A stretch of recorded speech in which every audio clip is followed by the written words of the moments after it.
नमस्कार दोस्तों, मैं हूं सीमा सिलावट और आप सभी का मोस्ट वेलकम है मेरी आज की इस वीडियो में।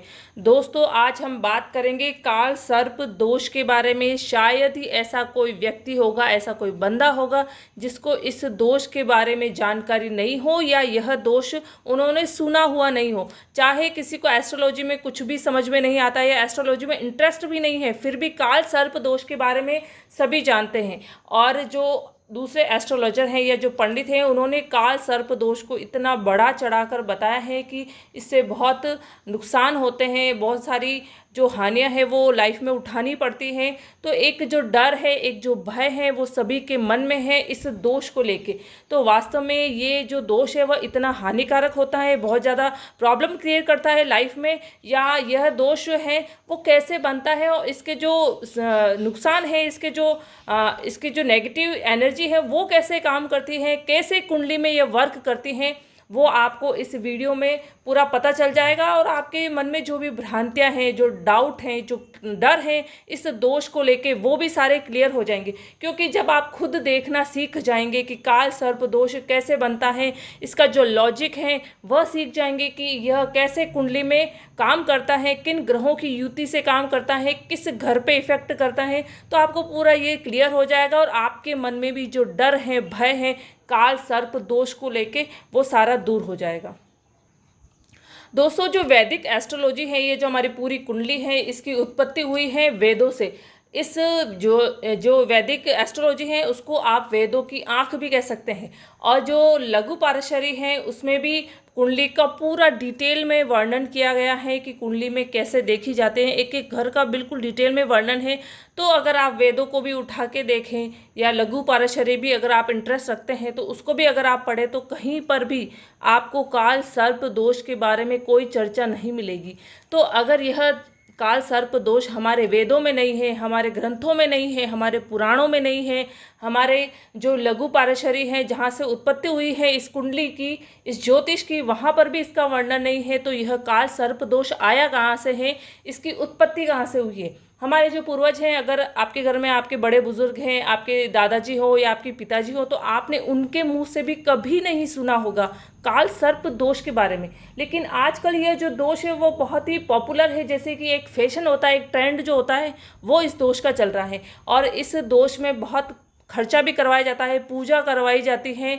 और यह जो पूजा है वो 20-25 हज़ार से कम नहीं होती है, इतना खर्चा करके इसकी पूजा करवाई जाती है। और इसकी पूजा में जो इनके जो जिस ग्रह की वजह से यह दोष बनता है उनको शांत करवाया जाता है। देखिए, एक बात मैं आपको क्लियर कर दूं, अगर आप ज्योतिष विज्ञान में इंटरेस्ट रखते हैं तो कभी भी नवग्रह की भी पूजा जो आप करवाते हैं, नवग्रहों को शांत करवाते हैं, कभी भी किसी भी ग्रह को शांत करने के लिए कोई भी पूजा नहीं करें। अगर आप बीज मंत्र कर सकते हैं तो बीज मंत्र करें, उससे कोई प्रॉब्लम नहीं है। लेकिन कभी भी किसी भी ग्रह की शांति आप नहीं करवाइए, क्योंकि देखिए, शांति आप करवाएंगे तो ये मैं मानती हूँ कि उसकी जो नेगेटिविटी है वो कम हो जाएगी। लेकिन अगर वह ग्रह जो है शांत हो जाएगा, जिसकी आप पूजा करवा रहे हैं, तो उसकी जो नेगेटिविटी कम होने के साथ साथ में अगर वह कोई पॉजिटिव रिजल्ट किसी भी हाउस से रिलेटेड दे सकता है, तो वह भी रिजल्ट वह नहीं देगा। वह शांत हो जाएगा, वह बिल्कुल भी कोई भी रिजल्ट नहीं देगा। इसीलिए कभी भी किसी भी ग्रह की शांति नहीं करवाइए। तो काल सर्प दोष में भी यही कराया जाता है, जो ग्रहों की है वो शांति करवाई जाती है। और ग्रहों की भी किसी की शांति कभी भी नहीं करवानी चाहिए। हमारे इंडिया का जो साउथ साइड है, जो दक्षिण एरिया है, उस तरफ अगर आप जाएं तो वहाँ पर पूजा पाठ, ये जो भी विधियाँ है, पूजा पाठ करना, जो भी उनके रीति रिवाज हैं, उनमें बहुत ज़्यादा बिलीव करते हैं। पूजा पाठ में तो वो बहुत ज़्यादा आस्था रखते हैं। उनकी जो पूजा पाठ के जो भी कार्यक्रम होते हैं वो भी काफ़ी लंबे होते हैं। तो ये इन चीज़ों में काफ़ी विश्वास रखते हैं। और यह काल सर्प दोष भी उधर से ही आया है। उन्हीं लोगों ने इस काल सर्प दोष को आज इतना फैला दिया है कि यह काल सर्प दोष सबके मन में एक भय बनाकर बैठ गया है। तो यह काल सर्प दोष कोई इतना पुराना दोष नहीं है, यह कोई नया ही दोष आया है। तो चलिए अपन देखते हैं कि यह जो दोष है वह कैसे बनता है। अगर आपकी कुंडली में यह दोष है तो आप इस दोष को हटाने के लिए या इस दोष को समाप्त करने के लिए क्या क्या कर सकते हैं। देखिए, काल सर्प दोष के बारे में ऐसा कहा जाता है कि अगर कुंडली में यह दोष बनता है तो इससे कोई भी आपके काम नहीं बनते हैं, सारे काम रुक जाते हैं। और ये बात सही है। कभी भी काल सर्प दोष के बारे में मैं नहीं बता रही हूँ, कभी भी कुंडली में कहीं भी अगर आपकी नेगेटिव ग्रहों की दशा या अंतर्दशा चलेगी, तब वह कुंडली में जिस घर में वह नेगेटिव ग्रह जो है वो बैठा हुआ है, उस घर से रिलेटेड प्रॉब्लम तो करेगा ही। लेकिन आपको प्रॉब्लम कुछ न कुछ आती रहेगी, आपके काम नहीं बनेंगे। प्रोफेशनली देखिए आपकी, या फैमिली मैटर में देखिए, तो कुछ न कुछ प्रॉब्लम तो आपको आएगी ही। तो यह बिल्कुल नॉर्मल सी बात है कि प्रॉब्लम आएगी लाइफ में। लेकिन देखिए, प्रॉब्लम अगर आपकी लाइफ में आती है तो अगर आप उसको पॉजिटिव वे में लेते हैं, विपरीत परिस्थिति आती है और विपरीत परिस्थिति आपको लाइफ में कुछ न कुछ जरूर सिखाती है। विपरीत परिस्थिति आपको एक्सपीरियंस देती है। अगर आपके पास में लाइफ में एक्सपीरियंस नहीं होगा, तो अगर आप लाइफ में कोई बड़ा टास्क लेंगे, कोई बड़ा रिस्क लेंगे, कुछ आगे बढ़ने के लिए करेंगे, तो आपके पास एक्सपीरियंस होगा तो आप आगे जाकर ठोकर नहीं खाएंगे। और अगर आपके पास एक्सपीरियंस नहीं होगा तो आप जब कोई बड़ा काम करने जाएंगे तो आगे जाकर आपको कहीं ना कहीं कुछ ना कुछ नुकसान ज़रूर होगा। तो एक्सपीरियंस लेना लाइफ में बहुत ज़्यादा ज़रूरी है। विपरीत परिस्थितियों से या नेगेटिव ग्रहों की दशा अंतर्दशा से कभी भी घबराइए नहीं, उनका सामना कीजिए, उनसे कुछ सीखने की कोशिश कीजिए। देखिए, जीवन में आप जितना सीखते जाएंगे, तो अगर जैसे धीरे धीरे आप आगे बढ़ेंगे, तो वो जो आपने सीखा है आपकी विपरीत परिस्थिति में, ऑपोजिट सिचुएशन में, तो वो आपको आगे जाके काम आएगा। तो इसीलिए विपरीत परिस्थिति हमेशा हमें कुछ न कुछ सिखाती है। वह ऐसा नहीं है कि विपरीत परिस्थिति में हमेशा हमें जो है नुकसान होते हैं, लेकिन एक्सपीरियंस जो मिलता है वह आपको कभी भी किसी भी बाज़ार में जाके आप खरीदने जाएंगे तो वो आपको एक्सपीरियंस कहीं नहीं मिलेगा। एक्सपीरियंस मिलेगा आपको अपनी लाइफ में, और आपकी लाइफ में जो विपरीत परिस्थिति आएगी उससे। तो ये जो सारी काल सर्प दोष में भी अगर आपको विपरीत परिस्थिति का सामना करना पड़ता है तो उससे घबराइए नहीं, उनसे कुछ सीखिए, और ये ही सीख आपको आगे जाके बहुत आगे तक बढ़ाएगी। एक दो एग्जाम्पल मैं आपके सामने रखती हूँ। सबसे पहला एग्जाम्पल है सचिन तेंदुलकर। इस शख्स को हर कोई पहचानता है, और आपको पता होगा और बहुत आश्चर्य भी होगा कि सचिन तेंदुलकर की कुंडली में भी काल सर्प दोष है। तो आप देखिए कि सचिन तेंदुलकर की कुंडली में जब यह दोष है तो वह किन ऊंचाइयों पर जाकर बैठा है। विपरीत परिस्थिति उनकी भी लाइफ में आई थी, लेकिन उन्होंने एक चैलेंज के रूप में उसको स्वीकार किया और अपनी लाइफ में वो जो सफलता है वो हासिल करना चाहते थे, उन्होंने हासिल करी है। और एक जो अंबानी ग्रुप के हैं ऑनर धीरू भाई अंबानी, उनकी भी कुंडली में यह दोष है, और आप देख सकते हैं कि उन्होंने किस मुकाम पर अपनी इंडस्ट्री फैलाई है। तो ये दो बड़े शख्स हैं जिनको हर कोई जानता है, और उनकी कुंडली में भी काल सर्प दोष है। तो आप अंदाज़ा लगा सकते हैं कि अगर किसी की कुंडली में यह दोष है और वह जो व्यक्ति है वो इतना फेमस हो सकता है, इतनी ऊंचाइयों तक जा सकता है, तो यह दोष कहाँ इतना हानिकारक या डरावना हो गया है जो लोगों के मन में इतना भय हो गया है इस दोष को लेके। देखिए, सबसे पहले हम समझते हैं कि इस कुंडली में यह दोष कैसे बनता है। देखिए, कुंडली में राहु और केतु, यह जो दो ग्रह हैं, उनके एक साइड में अगर सारे ग्रह आ जाते हैं तब यह दोष बनता है। देखिए, इस कुंडली में राहु देव यहाँ है, केतु देव यहाँ है, और सारे ग्रह जो हैं वो एक साइड में इस तरफ आ गए हैं, और यह दोनों ग्रह यहाँ हैं। तो देखिए, ये इस कुंडली में यह दोष बन रहा है। और मान लीजिए कि अगर राहु देव केतु देव यहाँ हो और ये सारे ग्रह इस तरफ हो, तब भी यह दोष बन रहा है। तो ऐसे ये दोष बनता है, और इसके भी कुछ नियम हैं कि सबसे पहले तो राहु देव और केतु देव ये दोनों मारक होना ज़रूरी है। अगर यह दोनों मारक नहीं है कुंडली में तो यह दोष नहीं बन रहा है। तो देखिए कितना सिंपल है इस दोष को समझना, इस दोष को कुंडली में देखना।